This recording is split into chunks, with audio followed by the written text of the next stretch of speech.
Tetusimbudde tuyimbudde. Kale tuyimbudde. Yeah, tuyimbudde. Zamba ekibali kimissingamu message. Badde nga missinga message eyo. Album eno okuli akayimba ka Husband Motivate. It's an album. It's going to be an album. Ya nyimba mi. Zilinga 13 so far. Close and waloze tuyinza okwongerako batujikira. Amaanyi ngoze n'amaanyi. No, bro, nze nsobola okuwandiika album mu week. I can tell you that. The people who record with me will tell you I create songs in 10 minutes. Album week. I think so. Because Jotwa record is a nyimba satu, nzigwa. So if I haven't released music like in so long, ze changu nnyo okuwandiika oluyimba. Naye waliwo kati ennyimba ezinyumira. Waliwo ennyimba ez'ekisiru. Sorry for the language. Waliwo siza kisiru naye waliwo ennyimba ezanguwa. Ezitalina nnyo mulamwa. Ze tuyimba nga tutamidde. Okitegeera nga kyangu nnyo nkubuzaabuza n'endikako buteesi kigoma n'ennyimba nga ntamidde ekiggwa. Naye waliwo ennyimba z'owuliriza nga zongera ku muntu. Obanga omuntu situation gy'alimu bw'aluwuliza tekimuleka the same. Nti kati Husband Motivate bagiwuliriza mu gym nga bakola doiro n'aluwuliriza nga akedde ku makya okugenda okukola. Waliwo oli nga business tetambula bulungi. Okitegeera. Waliwo n'omuvubuka nga omulimu tegunnalabika. Kati awo oluyimba lwa message eyo. Waliwo abagamba atukubire bukubizi nnyimba twerabira ebizibu. Nenze philosophy yange eri nti waliwo ostrich maya tuzite maya. Waliwo maya eziraba omuliro nezikoteka omutwe mu mukyanga. Omuliro ne gwokya era ne gutuuka ne gugyokya. Ne waliwo maya eziraba omuliro neyiya solution ezikiza omuliro oba edduka neevaawo ku muliro. So nze I believe nti waliwo music tuteekwa okuwuliriza nga wakutujja mu situations zetulimu. Naye kenyini waliwo ennyimba zempuliriza ne ŋŋamba zeemu amaanyi. Kati nange mbeera njagala omwana ali ekawempe mu Kisowera, omwana ali mu Kibizzi, ali mu Ttula, ali mu Kimombaasa. Awulire message eno kubanga nange music ono bwe namuwuliza yalinanga message. Waliwo amaanyi genfuna ne ŋŋamba naye omanyi buli tekinaba kummuka. Kandemezeeko ekigere. N'owulira omwana n'agamba mwana nze nali eyo mu kyalo ne mpulira ensigo kuba bulo. Nawe giwe punch ne nnyimuka. Ekitegeera. Oli n'agamba mwana akayimbako kaani yali obasangeebwe eragamba kaani yali amanyaako kaayi wange. Nakuwulira story ye yonna kwegamba waliwo music oyo nga iwa message. Nze mbadde mu hip hop abadde amisingamu nti barapa tubadde n'abangi naye nga ba hip hop artist batono. Kati hip hop artist you can't ignore the message that comes through because hip hop artists beerimbise wamwe kumbe barapa bangi kubanga okurapinga kwangu. Okitegeera so lugamba buli kigambo nga kyeyendingana nna kyangu nnyo naye okubulira omuntu message egenda okumukyusa ku bulamu bwe nga contributing to the community. Kubanga nze buli lwe nkomawo e Uganda waliwo kyendaba omuntu ali e Uganda tasasobola nakulaba. Maze nagenda okuva e Uganda nga nkuze saagenda nga ndi muto. Ate ngenza okugenda okuva e Uganda for some time nga Uganda olina distance gy'ogirabiramu bwe wagireka ne woogenda okomawo okukola ki okuyisanga. Nti we used to grow up nga syllabus zaffe zaali heavy nga bw'oba osomye ovaayo ng'ekintu kimmuse naye olwotunula generation n'ogamba haino generation byesoma nga sinabitegeera bulungi. So nolaba nga waliwo challenge kubanga kati ffe tukuze tulimu on big brother status, OG status. I'm on OG status right now ntunulira baganda bange abato who are younger than me nga ndaba what's the message to get them through. So nenjagala nkiyise mu model ya entrepreneurship. I want to encourage younger people to be entrepreneurs. Kati ate entrepreneur wa hip hop kutuyita hustler. Okitegeera. Kati nkugamba tandikawo ka business ka chapati zitandike. Tuve mu chapati ojja kugwera mu pizza mubazo oyagala. Ngoze exportinga everywhere. So njagala tutandike ne hustle eyo tugambe nti n'obwongo buneeno tubujje just mu kutamiira.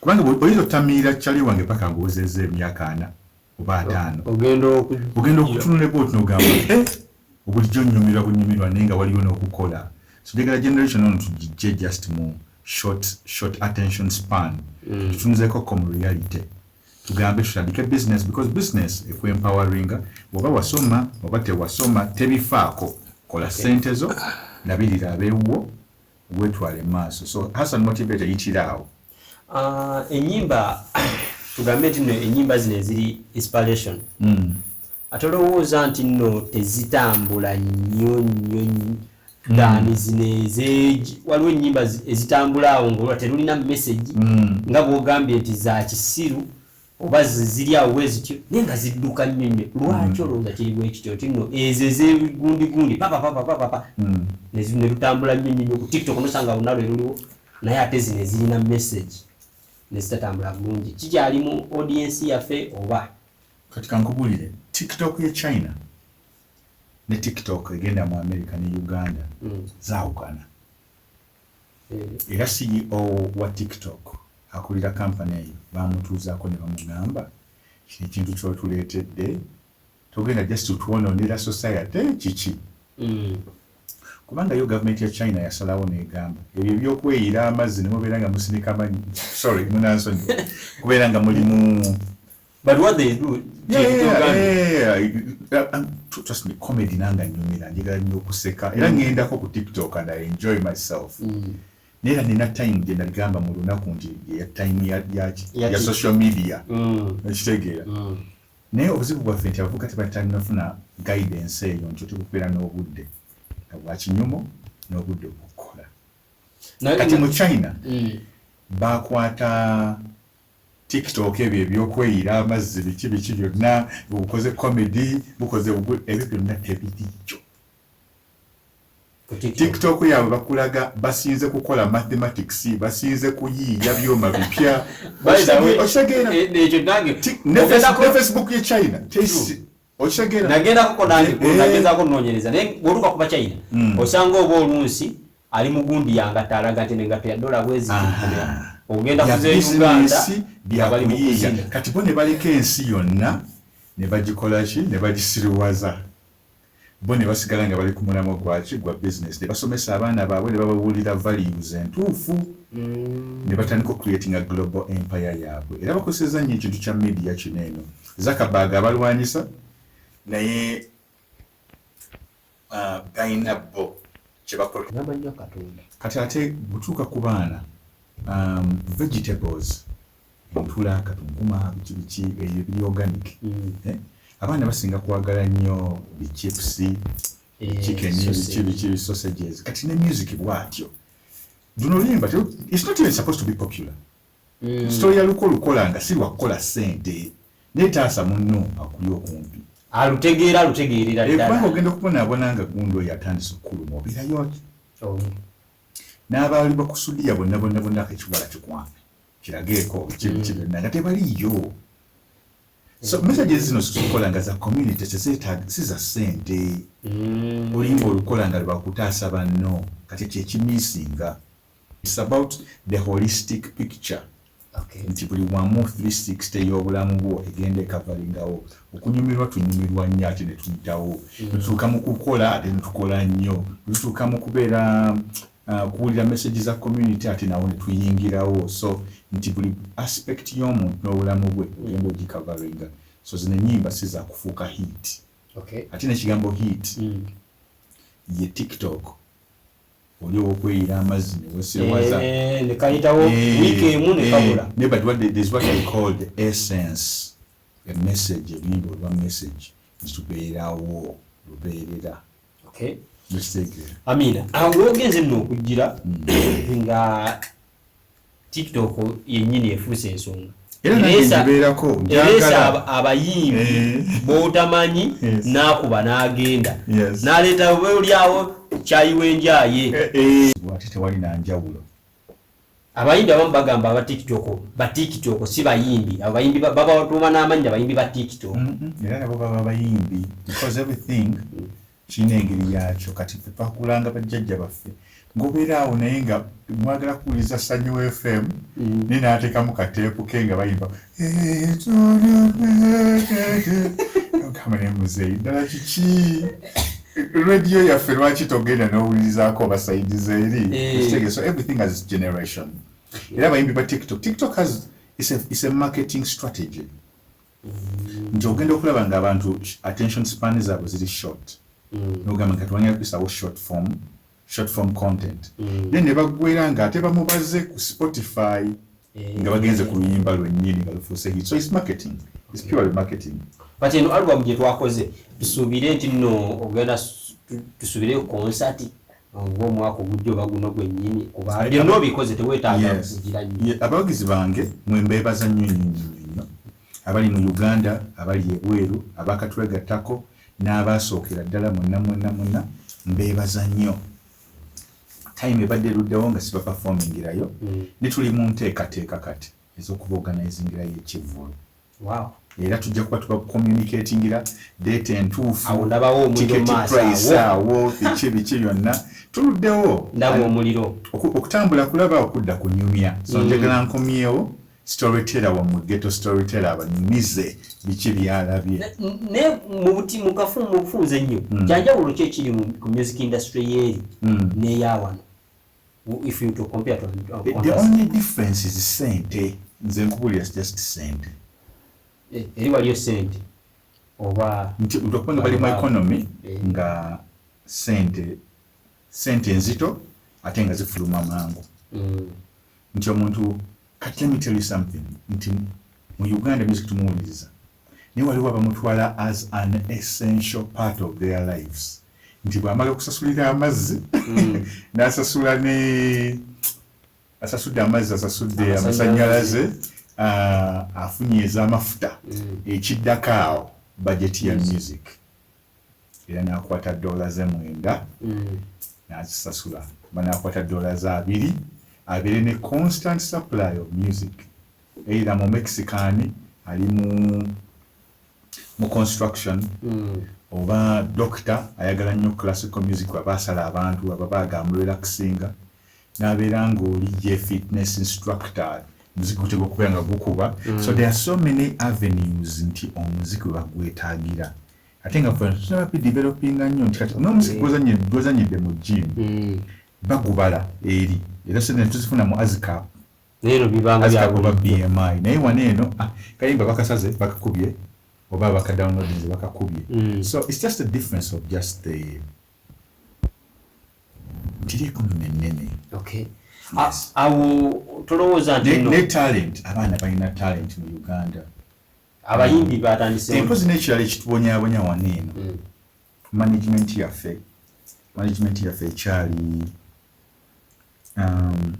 kikyabulamu abamanager bamanyi ekyokukola batono balinga 2 oba 3 nti wano abayimbi ate mwabeera bamanager baabali bamubeera mu basinga kubanga nsina sente ogenda kutunulira nga gwe byomanya ate bingi okusinga ku kyali wakola ki akuyambako ate olusi nayo combination nekola nga mukola n'omuntu n'obeera nga wadde omusingako amagezi naye nga yamanyi execution ate nga bw'olowooza nomugamba tuyite wano n'akola kiyitawo so buli kintu kitera kubeera mu symbiosis synergy eyo nebeera nga yakabi naye nsobola okugamba nti MDD nga department y'Emakerere yinza okubeera nga ebadde training abantu okuva mu G6 oba G7 naye nga tebaproducinga nga yo music manager okitegeera so you have a huge population ti pyramid yaffe eri inverted fere kubeera ne bamanager abangi abayimanaginga abayimbi ate abayimbi bangi nnyo bamanager ki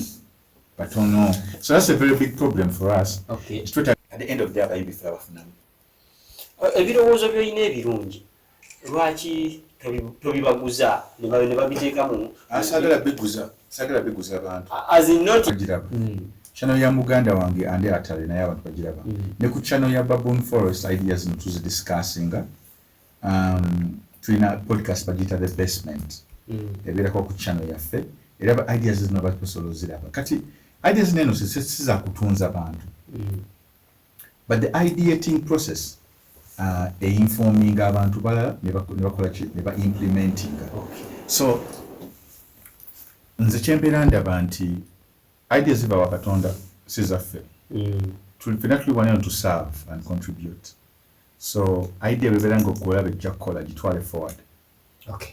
Yeah. Tweyanzege anga tuwumbawumba ekisooka omumanyi. Yes.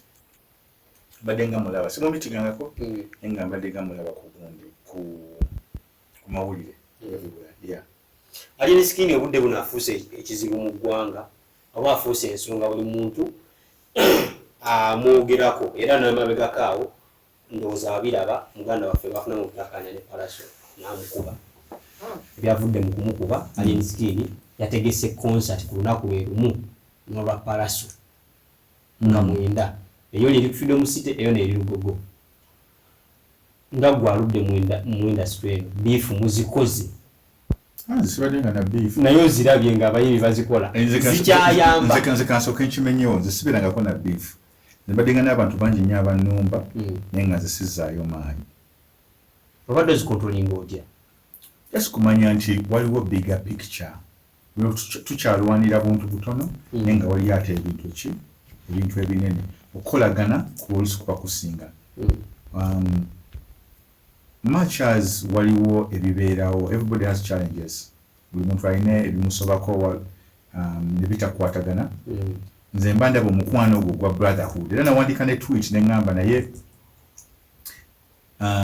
nze mwembi mbaagala era tulaba ekikola ki ekigenda okututwala mu maaso. Okubanga saagala muntu yenna afiirwe out of this. Era ye message y'emu ebintu ebiri mu maaso binene. Ensi eno nnene.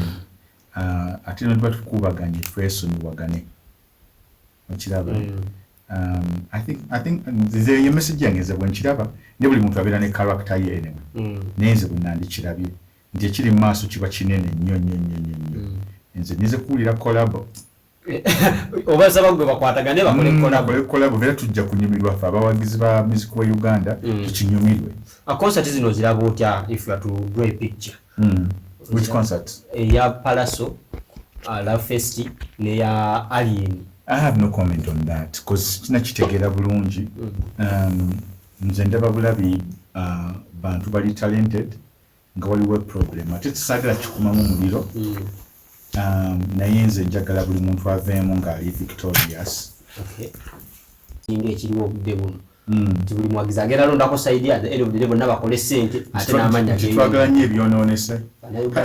Oba kyeka nze kyeka ninamu just okutya. Kwanza ntunulira story ya omanyi kundi bwe yafa? Tupac. Oba kati tuve ku Tupac tudde wanene waka.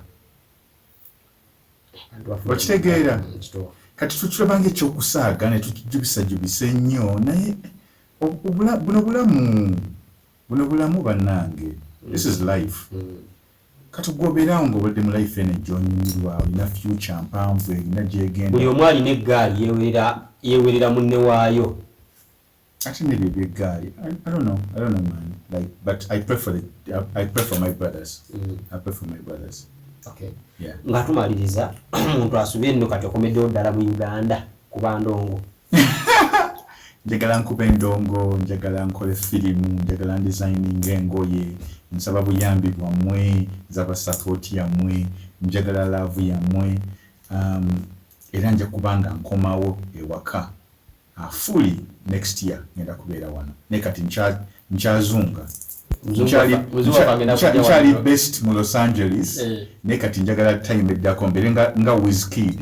Nkyali best mu Lagos wadde international. So naffe kyetulubira ne Burna Boy ali best mu Lagos naye ali international. So Africa is the future. Okay. Yeah.